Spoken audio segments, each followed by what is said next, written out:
Hey there, welcome back to my channel pharma institution. And आज हम बात करने वाले हैं कीमोथेरेपी में नेक्स्ट बहुत इंपॉर्टेंट ड्रग की, that is tetracycline. So tetracycline एक ब्रॉड स्पेक्ट्रम एंटीबायोटिक है, दैट मीन्स कि बहुत सारे स्पेक्ट्रम के बैक्टीरियाज की ग्रोथ को ये रोक सकती है। बैक्टीरियाज के साथ साथ पैरासाइट की ग्रोथ को भी टेट्रासाइक्लिन रोक सकती है। सो जनरली ये ग्राम पॉजिटिव और ग्राम नेगेटिव दोनों तरीके के बैक्टीरियाज पे यूज होती है। इसके अंदर जो ड्रग्स हैं टेट्रासाइक्लिन, ऑक्सीटेट्रासाइक्लिन, डॉक्सीसाइक्लिन, डेमोक्लोसाइक्लिन, मीनोसाइक्लिन और टियागासाइक्लिन। जो स्टार्टिंग की आपको ड्रग्स दिख रही है, ये सारी जनरली जो एक्टिनोमोसाइट्स होते हैं उससे फर्मेंटेशन के थ्रू, जो नेचुरल प्रोसेस है उसके थ्रू ये सारी बनाई जाती है। बट जो टियागासाइक्लिन है ये पूरी तरीके से सिंथेटिक ड्रग है। जनरली आप इसके बाद हम आते हैं कि टेट्रासाइक्लिन का क्या मैकेनिज्म है, किस तरीके से टेट्रासाइक्लिन किसी बैक्टीरिया की ग्रोथ को हमारी बॉडी के अंदर रोकेगी। ठीक है, तो जैसे ही हमारी बॉडी के अंदर बैक्टीरिया का इन्फेक्शन हुआ, ठीक है, तो वो बैक्टीरिया सपोज इस सेल से आप समझिए कि ये जो सेल है वो बैक्टीरियल सेल है। ठीक है, अब नॉर्मली क्या होता है कि जैसे ही कोई बैक्टीरिया हमारी बॉडी के अंदर आया तो वो चाहेगा कि वो ग्रोथ करे, क्योंकि जितना ज्यादा बैक्टीरिया की ग्रोथ बॉडी के अंदर होगी उतना ज्यादा वो इन्फेक्शन कर पाएगा हमारी बॉडी के अंदर। ठीक है, अब जैसे हमें अपनी ग्रोथ के लिए, डेवलपमेंट के लिए प्रोटीन चाहिए, अमाइनो एसिड चाहिए, यानी कि न्यूट्रिएंट चाहिए, वैसे ही इस बैक्टीरियल सेल को भी अपनी ग्रोथ के लिए प्रोटीन की जरूरत है। अपने आप को 1 से 2 में डिवाइड करने के लिए, मतलब अपना जैसे होता है कि एक जो मेन सेल है उससे 2 डॉटर सेल्स बनेंगी, फिर उससे और ज्यादा सेल्स बनेंगी, यानी कि ग्रोथ के लिए बहुत ज्यादा जरूरी है।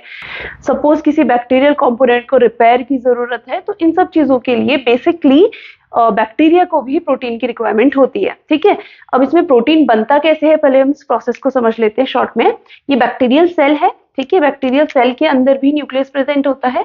नॉर्मली क्या होता है कि ये जो डीएनए है, डीएनए में हमारे अलग अलग बेसेस होते हैं। ठीक है, यहीं से प्रोटीन सिंथेसिस जो है वो स्टार्ट होती है। ठीक है, तो अब जैसे ही प्रोटीन सिंथेसिस की जरूरत होती है तो क्या होगा कि आरएनए इस डीएनए से इसके बेस पेयर्स को कॉपी कर लेगा कि कैसा इसका जेनेटिक मटेरियल, जो भी बेस है उनको अपने आप पे कॉपी कर लेगा, और ये होता है एमआरएनए, यानी कि मैसेंजर आरएनए। अब ये मैसेंजर आरएनए क्या करता है, जाकर के हमें पता है कि जो प्रोटीन की सिंथेसिस स्टार्ट होती है वो बेसिकली जो प्रोटीन बनना स्टार्ट होता है वो होता है हमारे राइबोसोम्स में। ठीक है, तो ये है हमारा राइबोसोम। अब जो एमआरएनए है वो हमारे राइबोसोम पे गया। राइबोसोम क्या है, बेसिकली 2 सब यूनिट से मिलकर बना है, एक है 50S, दूसरा है 30S। तो इन दोनों के कॉम्बिनेशन से ही हमारा जो प्रोटीन है उसकी सिंथेसिस हो पाएगी। ठीक है, अब जैसे ही एमआरएनए अपना सिग्नल, जो भी इसका बेस पेयरिंग है वो लेकर के आया, तो ये क्या होगा, राइबोसोम में अलग अलग सब यूनिट्स भी है, जैसे ए, पी, ई, ये भी यूनिट्स हैं। ठीक है, बेसिकली ये क्या है, A for acceptor, P for polypeptide chain. ठीक है, तो ए में क्या होगा, एक्सेप्टर साइट है, तो बेसिकली ये नए अमाइनो एसिड को एक्सेप्ट करेगी। हमें पता है कि प्रोटीन की सिंथेसिस के लिए अमाइनो एसिड बहुत इंपॉर्टेंट रोल प्ले करते हैं। ठीक है, अब जो ये अमाइनो एसिड है वो लेकर के कौन आएगा, हमारा tRNA, that means transfer RNA. ये टीआरएनए, इसमें क्या होता है, एंटीकोडोन होता है एक साइड पे, और दूसरी साइड पे ये अमाइनो एसिड को कैरी करता है। ये एंटीकोडोन बेसिकली क्या है कि जो एमआरएनए यहाँ पे अपने कोड्स लेकर के आया है उसके साथ मैच हो जाएंगे ये एंटीकोडोन्स, और यहाँ पे जो अमाइनो एसिड इसके पास है, ये अमाइनो एसिड ये ट्रांसफर कर देगा इस पी वाली साइड को, यानी कि जो हमारा नेसेंट पॉलीपेप्टाइड चेन बन रही है। अब जब भी प्रोटीन की सिंथेसिस होती है वो अमाइनो एसिड से ही मिलकर के होगी, तो ऐसा नहीं कि एक साथ सारा अमाइनो एसिड मिल गया और प्रोटीन बन गया। एक एक करके अमाइनो एसिड चेन पे जुड़ते जाते हैं और वो प्रोटीन को बनाते रहते हैं। ठीक है, सपोज ये एग्जांपल है, सपोज 10 अमाइनो एसिड बनेंगे तो एक प्रोटीन बनेगा।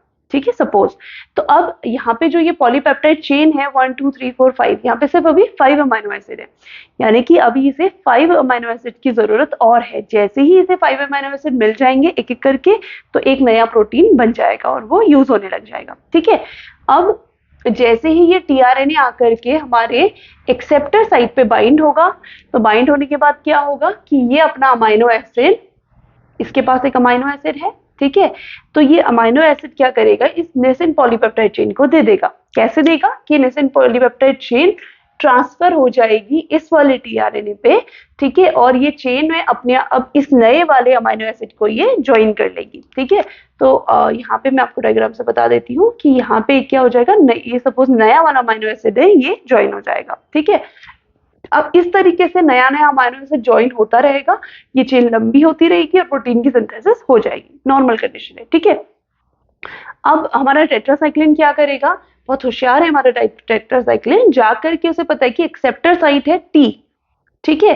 तो टेट्रासाइक्लिन क्या करेगा, जाकर के इस ए साइट पे जाकर के बाइंड हो जाएगा, ठीक है। अब अगर टेट्रासाइक्लिन इस ए साइट पे आकर के बाइंड हो गया, अब ए साइट का क्या काम था, एक्सेप्ट करना नए टीआरएनए को, ठीक है, एक्सेप्ट करना, तभी जाकर के अमाइनो एसिड यहाँ शिफ्ट हो पाएगा, ठीक है। अब अगर टेट्रासाइक्लिन यहाँ से हटेगा ही नहीं, बहुत देर तक यहाँ पे बाइंड रहेगा, तो उतनी देर तक क्या होगा, ये टीआरएनए अपने रिसेप्टर साइट से बाइंड नहीं हो पाएगा और प्रोटीन की सिंथेसिस रुक जाएगी, ठीक है। तो जैसे ही प्रोटीन की सिंथेसिस रुकेगी, धीरे धीरे बैक्टीरिया का जो भी फंक्शन है, जो भी अपना डिफरेंशिएशन कर रहा है, अपनी ग्रोथ कर रहा है, वो सब रुक जाएगी। तो बैक्टीरियोस्टैटिक एक्शन दिखाते हैं टेट्रासाइक्लिन्स, ठीक है। अब इसके अलावा अब इसका इंपॉर्टेंट चीज है कि ये रेसिस्टेंस भी कॉज हो जाती है टेट्रासाइक्लिन्स की, जो कि ऑलरेडी हो चुकी है, ठीक है।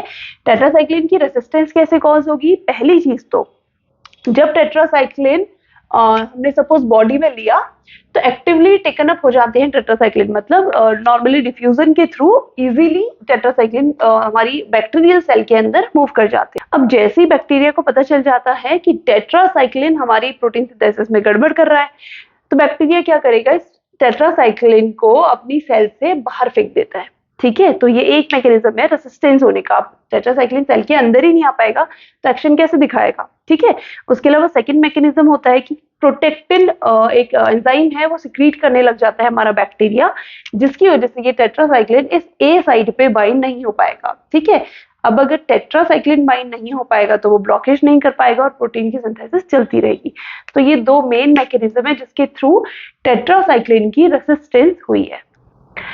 तो अभी हमने जो मैकेनिज्म पढ़ा उसे हम इस फ्लो चार्ट से और इजीली समझ सकते हैं। टेट्रासाइक्लिन इजीली बैक्टीरिया सेल के अंदर एंटर कर जाता है और बैक्टीरिया सेल के अंदर वो राइबोसोमल सब यूनिट पे जाकर के बाइंड होता है, कौन से वाले, 30S, ठीक है। अब ये 30S राइबोसोमल सब यूनिट पे जाकर के ए साइट पे बाइंड होता है, ए मतलब एक्सेप्टर साइट पे जाकर के बाइंड होता है। वहां पे बाइंड होने के बाद prevent binding of amino acid tRNA to mRNA ribosomal complex, मतलब जो हमारा अमाइनो एसिड टीआरएनए है, ये कौन सा टीआरएनए है, जो कि बेसिकली नए अमाइनो एसिड को लेकर के आ रहा था, ठीक है। इसको एमआरएनए राइबोसोमल कॉम्प्लेक्स, ये हमारा राइबोसोम है, इसमें ये 50S राइबोसोम है, 30S राइबोसोमल सब यूनिट है और बीच में ये एमआरएनए है। इस नए टीआरएनए को इस कॉम्प्लेक्स से बाइंड होने से रोक देगा। इसकी वजह से क्या होगा, prevent addition of amino acid to growing polypeptide chain. जो हमारा नया अमाइनो एसिड आ रहा था, अब वो जो ग्रोइंग पॉलीपेप्टाइड चेन है उसके साथ मिक्स नहीं हो पाएगा, जिसकी वजह से क्या होगा, प्रोटीन की सिंथेसिस इनहिबिट हो जाएगी बैक्टीरिया में, क्योंकि वो अमाइनो एसिड जाता तभी जाकर के जो प्रोटीन की सिंथेसिस है वो पूरी हो पाती है, ठीक है। तो ये एक तरीके से बैक्टीरियोस्टैटिक एक्शन दिखाता है हमारा टेट्रासाइक्लिन। नेक्स्ट अगर हम टेट्रासाइक्लिन की डोज की बात करें तो 500 mg ओरली इसको लिया जाता है। इसको आईएम या फिर आईवी रूट से प्रेफर नहीं करते हैं, क्योंकि आईएम रूट से जब इसे देते हैं तो एक्सट्रीमली पेनफुल होता है और इरिटेशन कॉज कर सकता है। आईवी रूट से भी बहुत एक्सट्रीम अगर केस होता है तो तब दिया जाता है, बट अदरवाइज इसको ओरल रूट से प्रेफर किया जाता है। बट इसके बहुत सारे एडीआर्स आते हैं बच्चों में, इसलिए बच्चों में ये हमेशा बैन रहता है।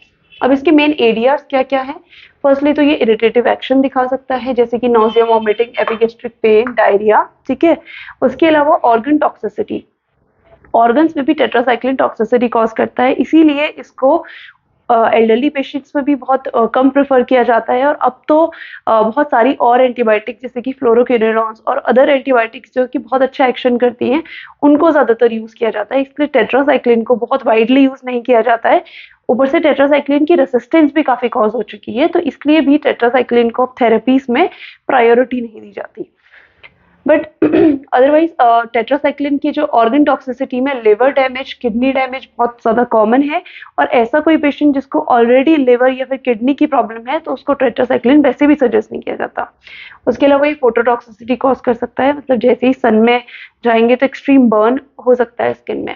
उसके अलावा ये teeth and bone toxicity cause करता है, जो कि इसकी एक सबसे बहुत ही खतरनाक टाइप का एडीआर है।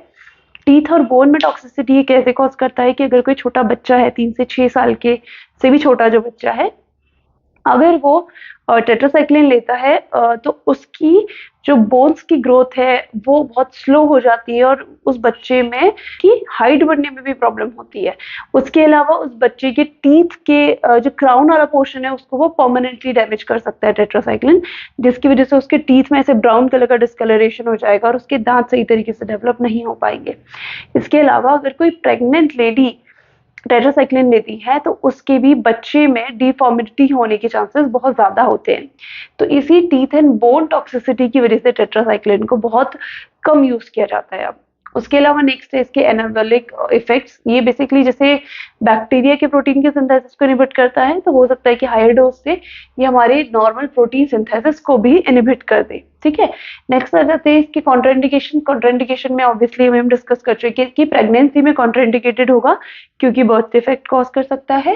लैक्टेशन के टाइम पे भी ये कॉन्ट्राइंडिकेटेड होगा क्योंकि इतना छोटा बच्चा को अगर हम टेट्रासाइक्लिन देंगे, सपोज मदर ले रही है और मदर के मिल्क से बच्चे के अंदर वो टेट्रासाइक्लिन गया, तो उस बच्चे की टीथ जो है वो डेवलपमेंट नहीं हो पाएगा, उसके बोन्स का भी डेवलपमेंट रुक जाएगा और बच्चे की जो हाइट है वो कम रह जाएगी।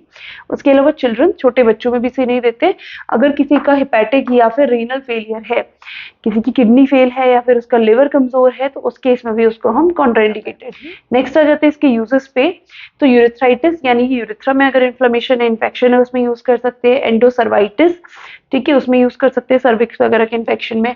कॉलेरा में यूज कर सकते हैं, प्लेग में यूज कर सकते हैं, रिकेट्स से रिलेटेड अगर कोई इन्फेक्शन है उसमें यूज कर सकते हैं। निकली as a second line drug इसको टिटनेस में, गोनेरिया, सिफिलिस और किनक्राइड में यूज कर सकते हैं।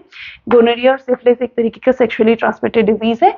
किनक्राइड बेसिकली रिप्रोडक्टिव सिस्टम में जब अल्सर्स आ जाते हैं, जैसे स्टमक में अल्सर्स होते हैं, माउथ में अल्सर्स होते हैं, वैसे ही रिप्रोडक्टिव सिस्टम में जब अल्सर्स आ जाते हैं और वो पेनफुल होते हैं तो उनको बोलते हैं कैनक्रॉइड्स, उसमें भी यूज कर सकते हैं। इसके अलावा इनको यूटीआईज में यूज कर सकते हैं, अमीबाइसिस यानी कि जो अमीबा है उसको किल करने में यूज कर सकते हैं, मलेरिया में और निमोनिया के केसेस में भी इसको यूज करा जा सकता है। Thank you so much for watching this video. If you have queries regarding this video, please feel free to comment down and I'll answer them as soon as possible. And if you like this video, please like, share and subscribe to this channel. That motivates me to make more such videos. You can also follow me in my Instagram and I'll see you in my next video. Till then, be safe.